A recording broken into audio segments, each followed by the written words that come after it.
Mas, Chacon, fora essa parte toda aí, foi um belíssimo resultado dentro do que foi o jogo, né? Goleada de 0-0. Goleada de 0-0. Assim, pra algumas pessoas, tem aquela minoria, né? Mas alguns falaram, mas foi covardia, o São Paulo jogou mal, o Crespo, isso e aquilo e tal. E pra muitos outros, cara, ia ser difícil de qualquer jeito lá, e o São Paulo conseguiu sair vivo, né? Eu acho que é isso, né? Sair vivo dessa selvageria que é a Copa Libertadores da América. Esse pessoal que fala que foi covardia e tudo mais, eu acho que tá jogando muito FIFA. Tá empolgado agora que vai sair o... Não é mais FIFA, né? EAFC 2026 Mudou, já. né? Mudou. Perdeu a licença. Acabou a licença. Eita. Não é que perdeu, acabou a licença e não renovaram. Aí mudou o nome. A licença com quem? Com a FIFA. Aí EAFC, então, 26 tá aí pra lançar mês que vem, né? Final do mês que vem. Já It's in comprei the o meu. game. It's in the game. E eu acho que estão jogando muito FIFA, entendeu? Estão jogando muito videogame.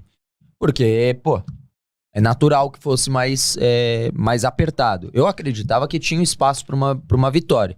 E aí eu me enganei, eu acho que passou bem longe do São Paulo conseguir uma vitória. O São Paulo foi amassado durante o jogo. E conseguiu voltar vivo. Eu acho que é numa situação semelhante do que foi contra o Botafogo. A diferença é que o São Paulo, diferente contra o Botafogo na temporada passada, em que o Botafogo era mais qualificado que o São Paulo, mas o fator Morumbi sempre iguala. O São Paulo é superior, acredito eu, com peças, até o elenco que tem à disposição, superior ao Atlético Nacional, que tem as suas valências, tem os seus pontos positivos, principalmente um ataque muito veloz. As laterais, e a gente falou isso ao longo da nossa programação aqui no Arquibancada, as laterais iam ser muito exploradas, e dito e feito. Foi assim que o Atlético Nacional chegou muitas e muitas vezes, né? Pelas laterais do campo. Principalmente com aquele Rinestrosa. Ele não é um fenômeno, eu dito um fenômeno por acaso. Baita jogador.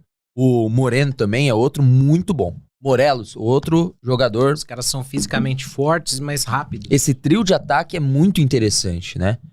E eu acho que bate num contraponto. O São Paulo acho que vai ter uma certa dificuldade no jogo da volta. Acho que vai passar.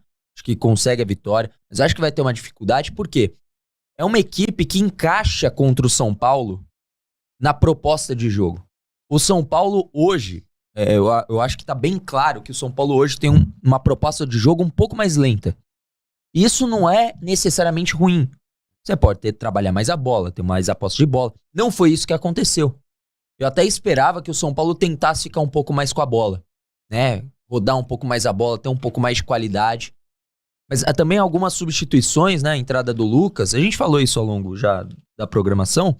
O Lucas entrou mal, entrou uma outra rotação muito abaixo. Não conseguiu contribuir para esse time, mesmo que lento, com alguma característica de 1 contra 1, mesmo centralizado.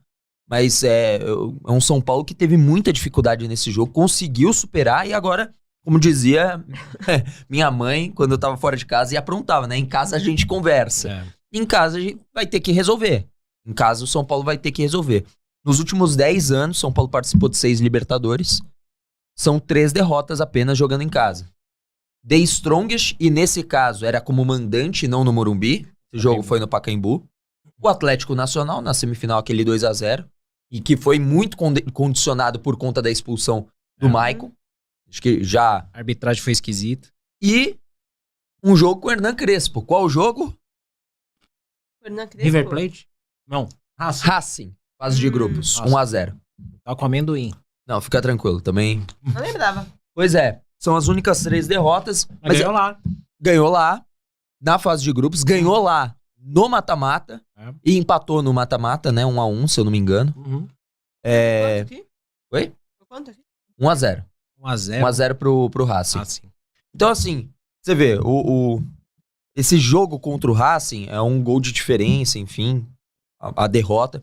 Mas o São Paulo tem uma larga vantagem nos jogos em casa quando se trata de Libertadores. Contra River Plate, contra os adversários mais frágeis e os adversários mais fortes. Você tem ali uma superioridade. E assim, 3 derrotas só nas últimas 6 edições que o São Paulo participou. Eu acho que é um número interessante pra gente se pautar. 10. 3 derrotas. Ah, 6 edições. Nas Nos últimas 10 anos. nos últimos 10 anos e 6 edições que participou nas outras Foram só 6 edições, nossa.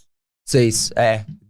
22, 23 na Sul-Americana, Não vou lembrar. 18. Puta, 16. Não, 16 Libertadores.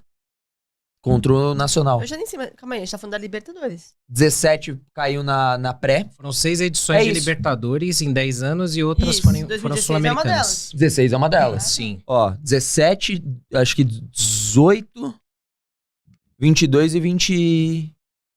Eu não vou lembrar. Eu acho que são também. essas 24, 4 edições que o São Paulo não participou da Libertadores. Não lembro. 17 caiu na pré, né, pro Tajeres. É. 18, depois daquele ano horroroso no Brasileiro, não Não conseguiu jogou. chegar, foi pra Sul-Americana. 19. Aí 22 chegou na final. Uhum. E 20... Ah, não foi 17, Não, 22 foi 19 a... 23 jogou Libertadores. 23 não 23 jogou. Não jogou a Libertadores, 23? Quando da Copa do Brasil? Jogou. Não caiu na Sul-Americana? Não Pra lembro. LDU? Ah, Ele deu verdade. Jogou dia. 24, jogou É verdade. 24. Enfim, Mas, enfim, sabemos. No resumo da obra. entendeu? Eu a tava... força agora, em casa. agora eu fiquei meio É. noiado Opa. com isso. É. Mas é Mas a enfim. força em casa Desculpa do por time. tudo. Mas é a força em casa. E eu acho que vai dar pra... Mas vai ser um jogo complicado. Muito. Bem Agora, complicado. Pri, teve duas coisas. Depois do pênalti perdido, o primeiro lá do nosso querido... Puta, me fugiu o nome dele? Cardona. Cardona. Ou Cardona, sei lá Cardona, como é que Cardona. fala. Cardona. Depois que o maluco perdeu o pênalti, os caras sentiram. O estádio ficou em silêncio, né? Deu uma murchada na galera e no time.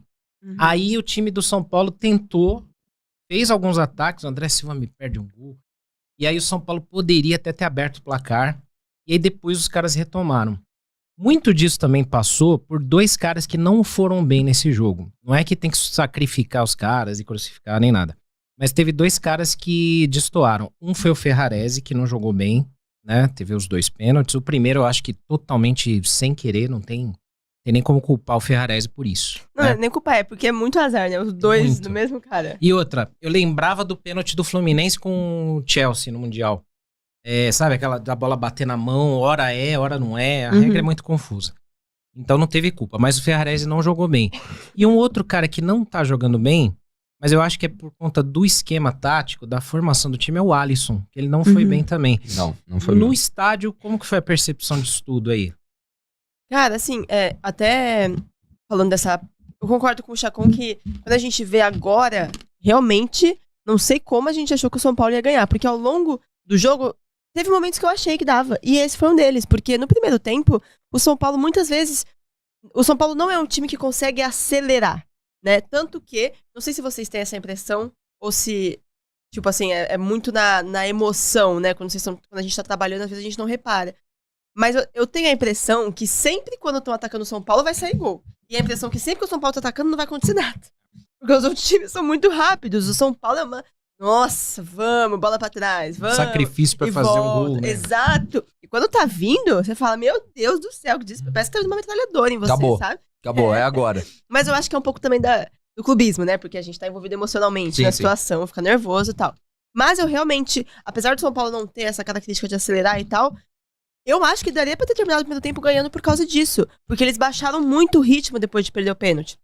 O estádio morreu Deu rapidamente. uma murchada, É né? injusto falar que morreu totalmente, depois eles voltaram, tanto que o São Paulo não conseguiu fazer barulho.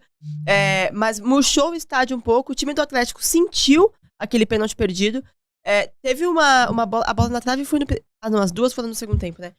Enfim, aí o São Paulo tinha como ter terminado 1-0, assim, um milagre, né? E aí no intervalo eu até falo, cara, a pior parte é que o São Paulo já sobreviveu tanto, né? E a gente vai sair feliz com 0-0, mas dava pra ser 1-0 nesse primeiro tempo, E sabe? tava com cara de que o São Paulo faria um gol no finalzinho. Tava com cara. O próprio lance ali do... Luciano também foi no segundo tempo, né? Que ele Também. dá uma brincada na cara do gol ali, mas Mas ele tava impedido, impedido, né? Mas, pô, afunda no gol, depois vê se Uhum. tá, né?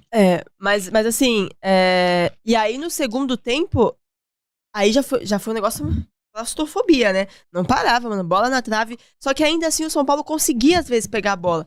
Só que não, era irritante, isso me irrita um pouco no São Paulo, porque parece que não sabe o que faz, cara, com a bola no pé. E é um pouco desesperador, porque o São Paulo tava com o que tinha de melhor em campo, né? Tirando o Lucas, que eu nem acho que nesse momento é o que tem de melhor, então não conta, não entra nessa conta. Talvez o Ferreirinha fosse uma opção melhor pra estar nesse jogo, pra dar essa velocidade que o São Paulo não tinha. Eu acho que a entrada do Lucas era pra ver como é que tá o ritmo dele, pensando já no jogo da volta. Talvez pra ganhar uma minutagem agora também na ilha. Mas achei que foi um momento ruim pra você escolher pra fazer isso, entendeu? Porque o jogo estava muito difícil. Muito difícil. E assim, era o jogo de não errar. Um erro sai muito caro, cara, entendeu? Então, eu acho que achei ali que dava pra ter ganhado, mas quando você olha o contexto inteiro, você fala, caramba, realmente não dava. O São Paulo sobreviveu, e que bom que sobreviveu, né? Acho que até foi pra isso. E a gente torce pra que seja minimamente melhor no Morumbi, porque se for igual, ferrou, cara. Não, porque os caras saíram mortos, mano. Os caras saíram mortos desse jogo. E não tem elenco pra aguentar porradaria dessa o tempo inteiro. Então, mas uma coisa que eu acho que vai ser essencial nessa partida é a arquibancada. Nesse jogo de volta. Nossa, arquibancada tricolor? Não, a gente é sempre essencial. Mas eu digo a arquibancada do estádio do Morumbi. Morumbis. Eu acredito que o torcedor vai ter um papel fundamental na recepção e na arquibancada. Eu acho que como torcida vai ter a recepção lá respeitando as regras, Conmebol e tudo mais, né? E, ok, eu acho que tem que realmente a torcida promover isso. Eu tenho certeza que vai ter muita gente que vai acender sinalizador lá dentro e dane-se, Não, isso não vai acontecer nada com a torcida do Atlético Nacional. De terça... Não vai acontecer. Vai pagar o quê? Multa? Não, multa é o de menos. O que multa, os caras então, acende e faz o inferno. Não, o que os caras devem fazer é o seguinte, os caras ficam procurando qualquer coisinha pra ferrar time brasileiro, pra não ganhar de novo. Aí, por exemplo, aconteceu toda essa merda lá e não vai dar em nada. Agora, se a gente liga um sinalizador, suspende o Morumbi. Portões fechados. É um absurdo. Sei lá, é melhor evitar.